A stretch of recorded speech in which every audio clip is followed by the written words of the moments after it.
Let's get into it, my man. All right, so first start. Can I give a shout out real quick? Go ahead. Can I give a shout out to my boy Berter, you feel me? With the cookies, you know what I'm saying? Tap in with your boy.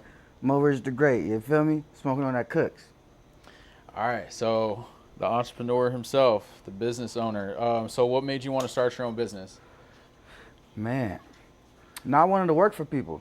You know, I want to work on my own, get my own money. I don't like having a cap on how much I can make in a month or a day or in a year. I want to make my own. The sky's the limit, you know? Yeah. Have you always wanted to start your business, or you just kind of woke up one morning and said, you know what, I'm gonna just start this? Man, day one. Like when I was a kid, I used to sell candy. I used to go knocking on doors. I used to go trying to wash a car, you know what I'm saying? My own business though. Like I didn't want to work for nobody. Everybody was selling candy for somebody. Everybody was doing this for somebody. Nah, I was like, oh, I'm doing myself. Yeah. And I'm gonna get all the money. Instead of giving somebody else person the money or doing this, nah. All money in. Just like Nip, you feel me? That's why I did it. You feel me? All right. So at what age did you open up your first business or open up this business? How old were you, and how did it come Legal about? or it don't matter. Or whatever you want to mention. My own candy, selling candy. I had a crew full of homies. You know what I'm saying? We were selling How old were you? everything. How old were you? I said about 8, 9. Okay. About 8, 9, yeah. And then your current business that you have now, how old were you when you started that and opened that up? Uh, okay, I'm going on 2 different businesses right now, so I'm gonna go by the gym. So the gym, I was 22, and Okay, I'm you're 30, 22. 23, and I'm 30 now. Okay. So we've been going along, you know, doing that with the gym. Then my marketing company for 2 years. So I've been doing my marketing by myself, Richardson Marketing, CEO for that too. You know what I mean? So I'm doing both of those. All right, give us the background on when you first opened up your gym at 23. Where were you living at? What was your current financial situation? What was the background on that? It was rough. I was at 23. I'm a young kid. You know what I'm saying? A little knucklehead, not knowing too much, but trying to get to the next level. What I did was I was working at 24-hour fitness, and I was realizing I'm making them so much money in sales. I gotta give a gab, got a mouthpiece. You feel me? So as I'm going and as I'm trying to get everything established with 24-hour fitness, trying to climb the charts, I realized I made them almost $1 million. You know what I mean? Like somebody I don't even know. They're on a boat somewhere. You know what I mean? And I made him money. I'm like, why can't I do it myself? So I started doing it myself. I kind of stole their client list, started training at the parks, you know what I mean? And honestly, I wasn't really focused on being a trainer my whole life anyway. It was just a means to an end. But I seen the money in it at the time. And y'all know about 5 years ago, that whole fitness kick, you know what I mean? Yeah. Everybody was on fitness. Everybody was on the gym. You know, and I played football my whole life, you know what I'm saying? So I can get fit anytime, any day. So I could do this. It went hand in hand, you know what I mean? So did you have some money saved up to start the business, or how did you go about starting it? Did you have to get a loan, or like what did you have to do? Let's just say I know people. Like at 23, they really ain't gonna give us too much, you know. So I had to talk to some investors, some silent investors we can't say nothing about. You know what I mean? Y'all know how to go, but they help me out and keep it going. Okay. When you started, did you worry at all that you might rack up debt and not be able to, make the money back that you put into it? Were you scared at all, or are you just like, fuck it, let's go ahead and do it? Well, as far as racking up debt, we wasn't worried about it, cause bosses take losses anyway. We just gonna learn from our mistakes, if that were to happen. But we didn't. We actually succeeded. We went to fitness because it was a low. Let's see. The best way to put it is low cost. You really can't. You don't have to buy so much supplies. You know what I mean? Like you can just go ahead and you can just go keep on training. You can train with one gym, with one bench. You can make $1 million with one facility. You don't got to keep on buying inventory. So that was one of those things. I like building services instead of having to sell our product. Products you got to go through proper channels. But with the service, I'm working on my hands. Yeah. Did you have to? I always wondered about this for gyms. Do you have to buy like a certain insurance policy? You have to be $2 million insured for sure. Oh wow. So how do you get approved for that? Oh no, they once you get your zoning requirements, you got to pay. obviously. Oh, okay. But it's not that hard. You Yeah. get your zoning requirements. You once you get down the line of all your steps that you need to do to open up a gym, that goes in one of those steps. So it's kind of easy. Okay. Was it hard to build clientele at first? I stole clientele from 24 Hour Fitness. So you just Yeah, and I was working at I was for my just doing free boot camps. Just something called Booty Building Sundays. If y'all in Vegas, tap in Ace Fitness. On Flamingo, and there's one on Craig and Rancho. You know what I'm saying? So we got 2 locations there. But yeah, it was a pretty much a hassle getting people coming in at first because I was training. It was hard for me to get people in. So when I stepped back and I let the trainers train, I started marketing and I started bringing people in. So we got a system and make it easier. So we got our street team, we got our marketing, we got our sales, we got our trainers. okay. And how many people are you partners with? 2 others. 2 others. How is that? Everything? Do you guys clash at all? Is it easy? How is that having partners? We good. We good. You feel me? We family, so we got to keep it indoors. We'll talk about it. Okay. But you don't talk family business out the family tree. You know what I'm saying? That ain't G. Yeah. Okay. So there's this thing called the entrepreneurial spirit, right? No one ever says, "Oh, that guy looks like an entrepreneur," or he dresses like an entrepreneur. They say that man has the entrepreneurial spirit. Where do you think that spirit comes from? Your heart, your desire to get back up every time you fall. You know what I mean? Like, there's times where you want to give up because you don't got no more drive, but you keep going. That's when it comes in. It's not when you doing it when you have the money. It's what you gonna do when you don't have the money. Are you gonna keep doing it? Are you gonna stop? You know what I mean? So it's like when you're back against the wall, weight on the shoulders, what you gonna do? Are you gonna fold? You know what I mean? Like, so that's how I look at it. Are you? Would you say you're born with that spirit, or can you develop it? You, you,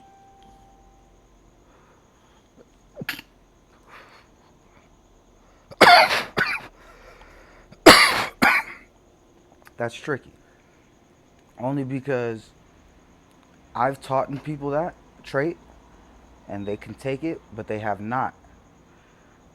I feel I was born with it, but I've seen people learn it. So uh, I I feel at any time you can turn it on, at any time you can learn it.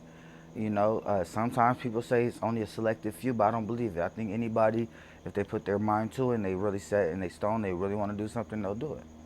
Would you say that you have to have passion to start it up, or Yes, of course. you got to have passion? Yes, hands down. That's how you were when you started Yes, it? you gotta have the passion. But my passion wasn't for any business in particular. My passion is money. I want to make it. I don't chase the bag. I got the bag. I just want to secure the bag. Everybody talking about chasing the bag, chasing the bag. You're gonna chase the bag for life. Secure what you got, and be happy with what you got.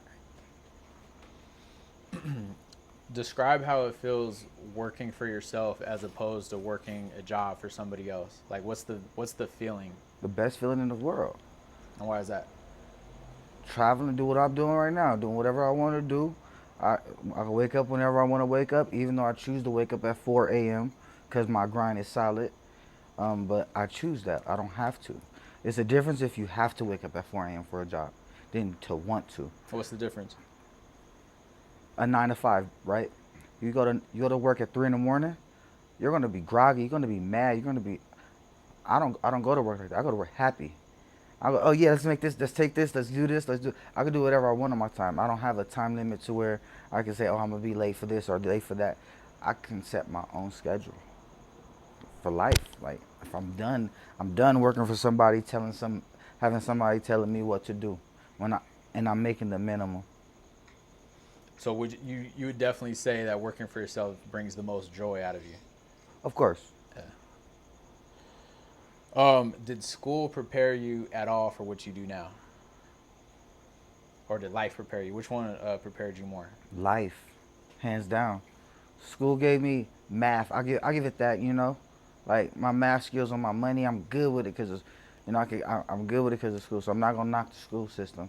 I think they should have did a lot more as far as credit, businesses, and investments and what we talking about now.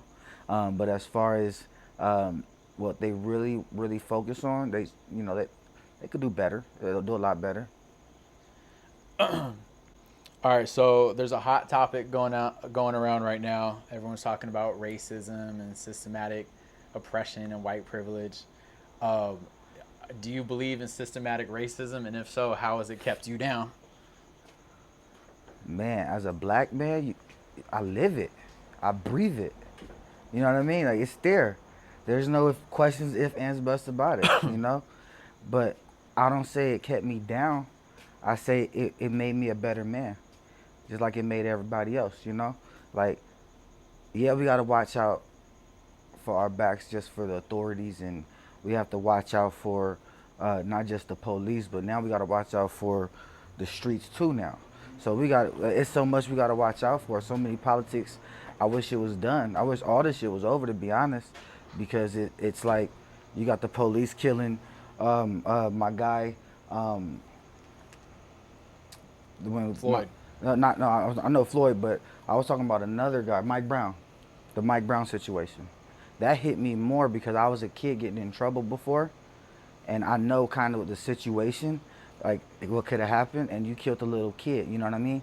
So I know Floyd was the most recent, but the Mike Brown hit me because that would have been me because I had got in trouble as a young age, and that one could have been me. So like it just is it's messed up. All right, so you're saying the system helped you. It made you who you are. That don't mean it helped me. Everything make you who you are. Even if it helped me or it don't help me. Even if all my falls and my faults and my negatives as well as my positives. So it made me who I am, yeah, but I would have been way better without it. Yeah. How so? Why do you say that?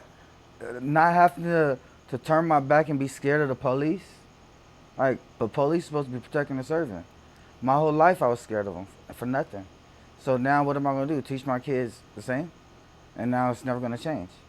The reason why we got to teach our kids that way is because we want our kids to come home. So we teach them to be timid and scared and talk, the right way. But all these other races don't. They come and spit in the police face. They got the AKs. They're marching just like how we protest. They're marching with their AK spitting on the police, and nothing's happening. Let us march with our AKs and see how many young blacks get killed. And that's what I don't understand. I don't understand why our protest was about racism, to end racism. Their protest, I don't remember what the other protester was, but I remember they having AKs and they're walking up to the police. We got National Guard called on us. Big difference, you know? All right, so for anyone watching at home, what would you tell a young up and coming entrepreneur that wants to hopefully open up their business either later or soon as possible? Don't stop, like, don't give up. You'll have those naysayers that's going to tell you oh, you shouldn't do it, you shouldn't do this, you shouldn't be that. You're going to have a lot of those. You're going to have a lot of haters, you know what I'm saying, that step over them. You're going to have a lot of falls. You're going to fall a lot, but you got to get back up, and those falls are going to make you a better person, so just don't give up. Stay consistent, you know what I'm saying. Ambitious is one of my favorite words to use. People tell me I'm too ambitious sometimes. So don't stop. When I'm telling people don't stop, do not stop your dreams. That's the number one rule. Your dreams are your dreams for a reason. Don't let nobody ever take that from you. When you were first starting out, what was your schedule like? Did you wake up late in the afternoon to get your day started, or what was your schedule looking like? Oh man, when I first started off, I had three day jobs. 3 day jobs in my business going on at the same time. I was a server at Applebee's. I was a server at BJ's, and no, Famous Dave's. Famous Dave's, Applebee's, and then the gym. I didn't have no day. Like I got divorced. Like they say, this is a fact. 70 something, I don't know exactly the number. If you get married, starting a business, you're gonna get divorced. That's like 77%. Why? Because you have no time. Because you have no time. Unless you guys doing it together, and we could eat together. That's why I'm single now. I gotta find somebody we could eat together. Because if we could do this together and build a business together, then we're still together. But if I'm by myself doing it and you're not with me as a team, it's gonna draw us away. Because my passion is my passion. And you want your significant other to ride with you no matter what. As a man, would you say it's smarter to find someone that's willing to work with you on your business, or to stay single, or what would you recommend? As a person I have both. So I have two companies. I have two companies. One is the gym. I'm co-founder, and I'm the marketing director. So I am sharing that business. Like I said, it's family. I keep it under the family tree. We got some shit we work out. We brothers who don't. In the family, brothers fight. You know what I'm saying? They get back together. Then they realize they shouldn't do business with each other. But we get cool. So on the other hand, I got my other company, solely mine. I have to have no questions, no nothing. I do anything I want.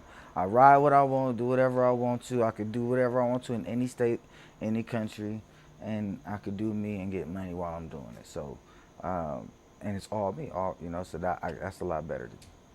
All right, so what's that you got right there? Oh man, some merchandise I got. You know what I'm saying? We're gonna start off with what I'm smoking on. You know what I'm saying? The Lion Mane's cookie. You know what I'm saying? This is what I got from that burner. You know what I'm saying? If y'all smoking cookies, y'all smoking that good. Anything else?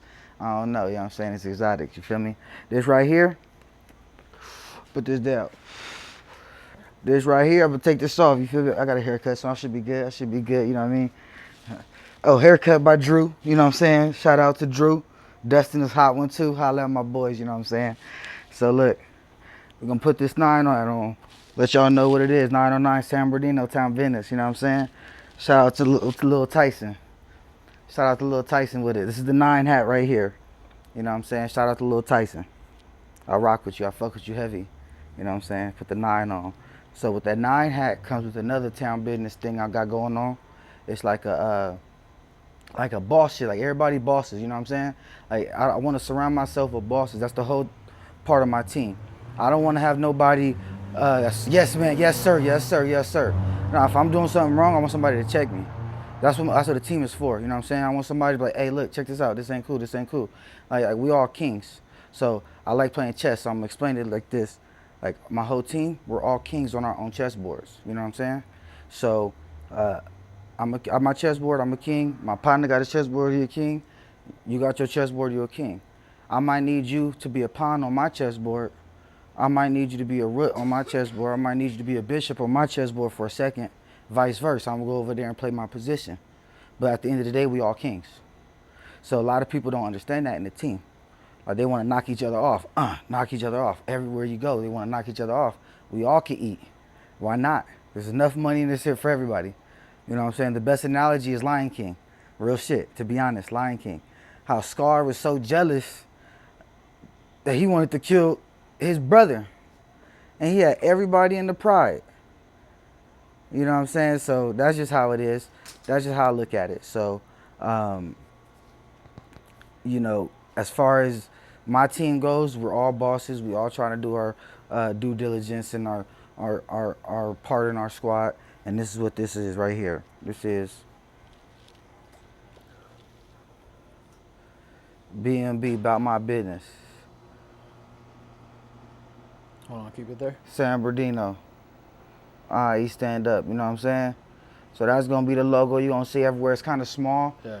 You feel me? But we're gonna make it bigger and we're gonna make it, but you're gonna see this brand everywhere. Everywhere. You know what I'm saying? Pretty soon you're gonna see it everywhere. We don't make music. Some of us probably gonna start making music, you know what I mean? So it's like, you know, see if y'all can see it from there. Yeah, you got it. Yeah, B&B, about my business, you know what I'm saying? So I'm gonna finish the interview with the 9 hat on to represent my boy from the 9, cause we don't get the shirt twisted. I'm doing it for Nip, you know, but I'm from San Bernardino, you know what I mean? All right, so what's next? What are your next ventures? It's different with me. I got short-term goals and long-term goals. So my short-term goals right now is to stack up some bread. This little COVID-19 kind of kicked in, and you know, as far as all businesses in the world, everybody kind of took a little hit. You know what I'm saying? Oh, that was the next question. Hold on. So COVID-19 hit. The gyms had to close. What happened with that? What happened with like the Trump stimulus thing? What's going on? Oh man. Okay. So at first it was bad, and we were still training online.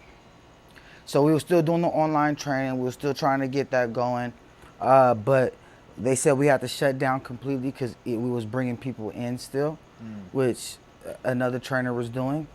So we just had to shut down completely for a couple months, sit down. If we did sit down, they was going to cash us out, for the small business bailout. But not too much, just something to keep afloat. They gave us an option to quit, you know what I'm saying? But like I said, we don't turn down nothing but my collar. Why quit? Okay, so the stimulus definitely kept you guys up. Uh, we would have been up. We would have been up no matter what. Nothing's gonna put us down. Oh, I okay. mean, to keep the stimulus was a bonus, but we're gonna do what we okay, did okay. regardless. We was gonna be up It regardless. was like icing on the cake. Yeah, Okay. yeah, we was good. We just took a break. Our money ain't long, but it's long enough. Okay. And so, what did you say your next venture was? Oh man, the next venture now. So my short-term goal right now is to get all the pieces of my puzzle for my team. I have a lot of people that right now that are doing very well, that are very close to me, and all I gotta do is like a puzzle, put all the pieces together so we can get to that next level. And the next level is B&B. That's about my business. So I'm getting all these bosses from different places, from different avenues. That's why I get in touch with Burner. Holla at your boy. You're a boss, I'm a boss. Cookies, we're gonna get it popping. So that's how we're gonna do it. Get all the bosses everywhere we go, and just form a mega boss. You know them droids, the mega droids on Power Rangers. You know what I'm saying? All the droids came together and just made one big. That's what I'm trying to do. Okay. And that's what B&B is about, my business. Would you say, for people that are trying to start their own business, does it matter what type of personality they have? Meaning, like, could they be introvert? Could they be extrovert? Could they be people person? Could they be laid back and reserved and shy? Like, can you be any type of personality, or do you see a specific personality trait in people? I look at it this way. You can be an investor and be silent and don't have to do nothing. You can be a boss, or you can go up front. You could do either or, but I can tell you this. When you hands-on, that's when you're going to see everything. But when you're behind the scenes, that's how you get people stealing from you. That's how you get not knowing what you're doing with your company. You really don't know what you're doing at all. So if you're not a people person, you're not going out and networking, you got to network in this life. You can't just be in a shell and expect to want to start your own business. You can't, you know what I'm saying? Like, that don't make no sense. But you do got those people who started with money and their parents got them rich already, and all they got to do is put money into something, and they don't have to do anything else. You got those people, but they're lucky. But the people who starting from the ground up, you got to network. You got to be out there. You're in the streets, 10 toes down, everywhere you go. So it would be almost impossible to be shy and try to start your own thing. Yeah, how you gonna get clients? Yeah. You gotta sell something. You gotta. All right. So what about all the like the quiet kids out there that are like, oh man, I gotta go talk to people. What would you tell them? How do you overcome that? Go to construction. Go to construction? Yeah, because you ain't gonna make it. Is that where you in? No, I mean I did construction for the money. I'm talking about for a career. My everything that I did as far as a job ever in life was a means to an end, and I knew it because I'm gonna start my own business. But all those people who really want to be the best at what they do for somebody else, that's who they're gonna be. They're gonna be the best police officers they're gonna be. I'm I'm talking about the kids that they want to start their own business, but they're kind of like scared of the world. They're scared to go out and talk to people and stuff like that. If they want to start their own business bad enough, they're gonna come out that show. Oh, okay, so it'll just kind of happen. Yeah, because that's how it works. Yeah. Because you're gonna start learning, you're gonna have to network. You're not gonna have nothing without networking. Like I network so many different people, business-wise, street-wise, and got so many different connections to where I wouldn't even be standing right here if I didn't network. Yeah. Like I said, I was a server. So what I had to do as a server, talk to people. And if I was shy, that's gonna bring me out of it no matter what. Think about me. Think about this guy serving your table. Yeah. It's kind of weird for me serving the table, but I knew it was gonna bring me out of my element. So I did it because I'm like, okay, it's something that it's weird for me to do. So I did it, especially when I'm talking about I'm in college now. So we're talking about a college student, you know what I'm saying? We're not talking about the 30-year-old Mort. Yeah. You know what I'm saying? We're talking about the college student. So I'm like sitting there, I'm like, what am I gonna do? Talk to people. And what perfect way to do it? I own a gym now. So when I was serving and doing the gym, what am I gonna do? Talk to people about the gym. Yeah. And it was so easy. Okay. Perfect.